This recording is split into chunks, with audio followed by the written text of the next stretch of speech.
Hello kapatid, kumusta kayo dyan?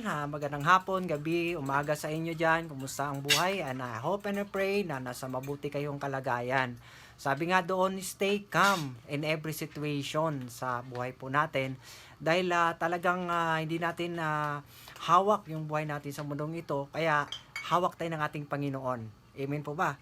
So, I hope and I pray na sa bawat buhay po natin, bawat sitwasyon po natin ay kasama natin ang ating Diyos at lagi tayong may pag-asa.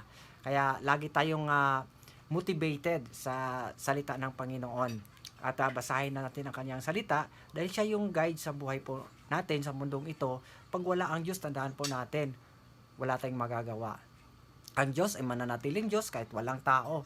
Pero kapag ang tao ay walang Diyos, talagang siya yung pinakakawawa sa mundong ito. Dahil matatapos na lang yung buhay niya sa mundong ito na hindi man lang niya naranasan na kapiling ating Panginoon. Dahil ang ating Panginoon ang nagbibigay sa atin ng tunay na kapayapaan sa mundong ito. Sabi ng salita niya, "Peace I leave with you. The peace that I give to you, that the words cannot give." Hindi yan kayang ibigay ng Panginoon. Okay, ganito may sitwasyon sa ganitong usapin. Sabi nga, yung iba ay pumunta sa barkada kapag inuman, nakala nila iyon ay totoong kapayapaan, mawala yung bigat sa puso nila, pag-iisip nila, pero hindi nila alam, dinadagdagan nila ang problema nila. Dahil kinabukasan, sumakit pa ang kanyang ulo, mas marami pa siyang bayarin. Dahil wala siyang tunay na kapayapaan. Pero ang kapayapaan na nanggaling sa ating Panginoon ay ito ay everlasting. Ito ay kapayapaan na hindi kayang ibigay ng mundo. Bibigyan tayo ng kapayapaan sa ating puso. Dahil ang Diyos natin ay totoo. Paano mangyari yun? Lumapit tayo sa Kanya ng totohanan. Manalangin tayo sa Kanya. Basahin natin na ng Kanyang salita. Dahil ang Kanyang salita ay Diyos. Sabi nga sa John 1:1, in the beginning was the Word, and the Word was with God, and the Word was God.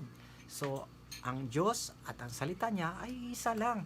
Dahil kung gusto mo makilala ang Diyos sa buhay mo ng totohanan, basahin mo ang salita, which the Bible. So, ang sabi ng mga iba, sinasabi nila, ang Bible ay B-I-B-L-E. So, basic instructions before leaving earth. Kaya sa mundong ito, bago tayo bago tayo pupunta ng langit kasama ating Panginoon, basahin natin ang salita niya.